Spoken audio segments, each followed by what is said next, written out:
Hello friends, मैं हूं विजय। मैं आपका स्वागत करता हूं अपने चैनल विजय शिक्षा सारथी पर। तो देखिए, आज मैं लेकर आ गया हूं राजनीतिक विज्ञान का 4 VVI सब्जेक्टिव क्वेश्चन जो बहुत ही महत्वपूर्ण है। इससे पहले आप हमारे चैनल पर नए तो वीडियो को लाइक कर दीजिएगा और चैनल को सब्सक्राइब कर दीजिएगा। तो चलिए स्टार्ट करते हैं। तो ये क्वेश्चन बोल रहा है कि इनमें से किन्हीं 2 प्रश्नों का उत्तर देना है, यानी कि निर्देश दिया रहेगा कि 2 प्रश्नों का उत्तर को देना है और प्रत्येक के लिए 2 अंक निर्धारित है, यानी कि 4 मार्क्स के आपको पूछे जाएंगे पॉलिटिकल साइंस से सब्जेक्टिव। और उसके बाद दीर्घ उत्तरीय प्रश्न आएगा। तो देखिए, यहाँ क्वेश्चन नंबर 1 है कि सत्ता में साझेदारी से आप क्या समझते हैं। आपको बताने की सत्ता में साझेदारी से आप क्या समझते हैं। तो सत्ता में साझेदारी का अर्थ है सरकारी क्रियाकलापों में जनता की भागीदारी, यानी जो भी भागीदारी हम ले रहे हैं सरकारी कार्यों में उसके उससे है सत्ता में साझेदारी का अर्थ। तथा सरकार के निर्णयों एवं नीति निर्माण में भाग लेना, यानी सरकार जो भी निर्णय ले रही है उसका नीति जो बना रही है उसमें जनता का भाग लेना क्या है, सत्ता में साझेदारी है। इस प्रक्रिया इस प्रक्रिया को जनता द्वारा प्रभावित किया जाना चाहिए, यानी जो भी जनता है उसे प्रभावित किया जाना चाहिए। उसके बाद ताकि नीतियाँ जनता के इच्छा के अनुरूप हो, यानी कि जो जनता चाह रही है उसके अनुरूप होना चाहिए नीति जो भी बनाए। लेकिन यह नेता क्या करते हैं, अपने अनुसार नीतियाँ बना देते हैं जो बहुत ही घातक हो जाता है कभी कभी। और उसके विरोध में बहुत सारे आंदोलन भी हो जाते हैं। तो देखिए, उसके बाद है कि नीतियों के क्रियान्वयन में जनता की भागीदारी सुनिश्चित हो एवं शासन जनोन्मुखी, उत्तरदायी तथा जन इच्छा से संचालित हो। इस तरह सत्ता में जनता की भागीदारी के एक मुख्य पहलू है, यानी जो भी जनता भागीदारी ले रही है किसमें, सत्ता में, यानी जो भी सत्ता सरकार में, तो उससे उत्तरदायी हो और जनोन्मुखी, यानी कि लोगों का भला हो इससे। उसके बाद वो इच्छा, जन इच्छा यानी कि लोगों का इच्छा, और उत्तरदायी यानी कि लोग भी इसमें उत्तरदायी है जो भी नीति बन रहा है उसमें। उसके बाद है दूसरा नंबर क्वेश्चन। चलिए दूसरे नंबर क्वेश्चन पर चलते हैं। तो दूसरा नंबर क्वेश्चन कर रहा है कि जन संघर्ष का अर्थ स्पष्ट करें, यानी जो भी जन यानी लोग संघर्ष कर रहे हैं उसका अर्थ स्पष्ट करना है।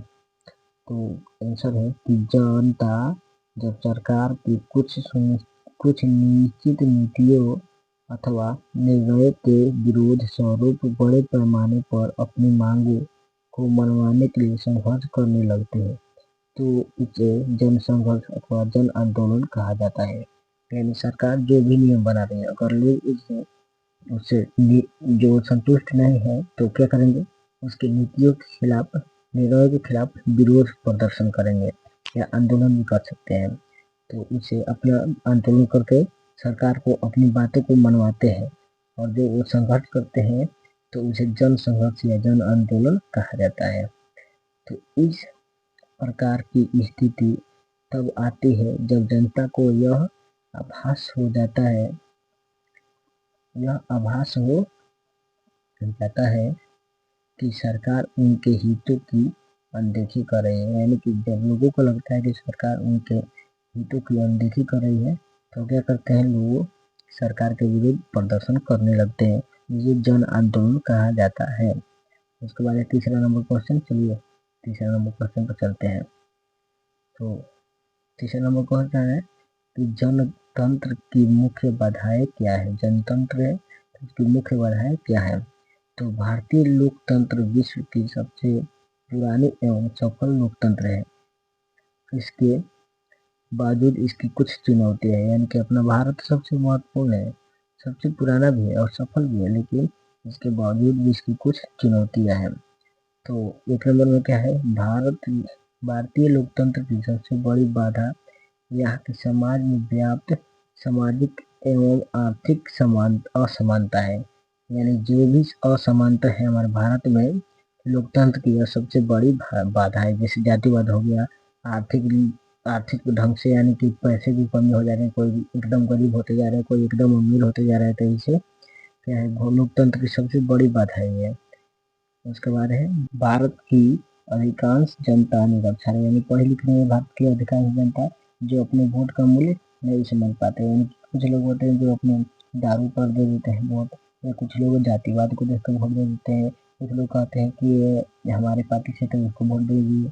ये नहीं देखेंगे कि हमारे कार्य को कर रहा है कि नहीं, हमारे कार्य को कर रहा है कि नहीं, उसको नहीं देखेंगे। तो उसको पहले देखना चाहिए। अगर निरक्षर नहीं रहती जनता, पढ़ी लिखी रहती, तो वो अपने हित के बारे में या अपने ज़रूरत के बारे में, अपने जो ज़रूरत को पूरा करे उसके बारे में सोचती, लेकिन ऐसा नहीं है। महंगाई के बारे में सोचती कि कपड़ा कपड़ा या महंगाई या शिक्षा के बारे में सोचती, लेकिन ऐसा नहीं है। लोग वोट दे देते हैं, अपने मूल्य को नहीं समझते हैं, वोट के मूल्य को। उसके बाद तीसरा नंबर कि भारतीय लोकतंत्र की एक अन्य चुनौती यह है कि यहाँ जनता लालच में पड़कर अपने मत का दुरुपयोग करते हैं। और कुछ लोग तो होते हैं जो पैसा लेकर भी अपने मत को यानी कि वोट को डाल देते हैं। तो क्या है, वो लालच है। यानी कि एक एक दिन आप लालच कीजिएगा, लेकिन आप 5 साल तक उसमें कुछ नहीं बोल सकिएगा। तो इसीलिए लालच नहीं करना चाहिए। और जो वोटर है वो अपने वोट को नहीं बचना चाहिए कभी भी।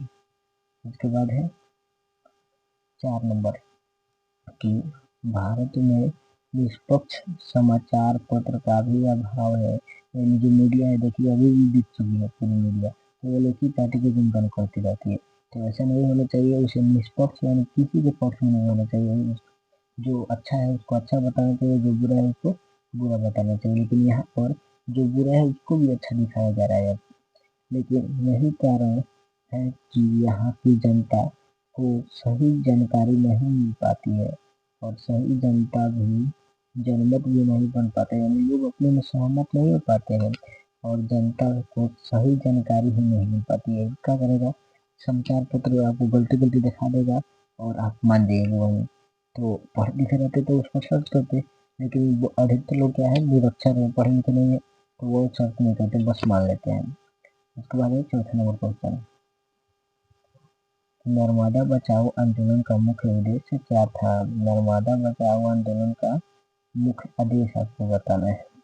उद्देश्य क्या था उसको आपको बता देना है कि मुख्य उद्देश्य क्या था। तो मुख्य उद्देश्य हम बता रहे हैं। देखिए, नर्मदा बचाओ आंदोलन का मुख्य उद्देश्य भारत के कृषि क्षेत्र में सुधार के लिए सरकार का ध्यान आकृष्ट करना था।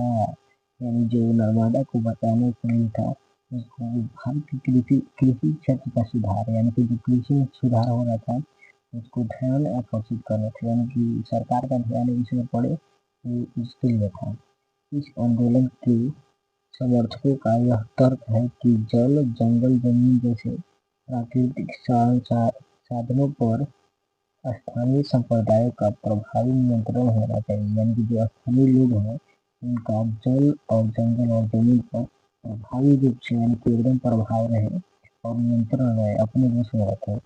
सरदार सरोवर सरदार सरोवर परियोजना के विरोध का पीछे यह तर्क दिया गया कि यह पर्यावरण के लिए भी नुकसानदेह है।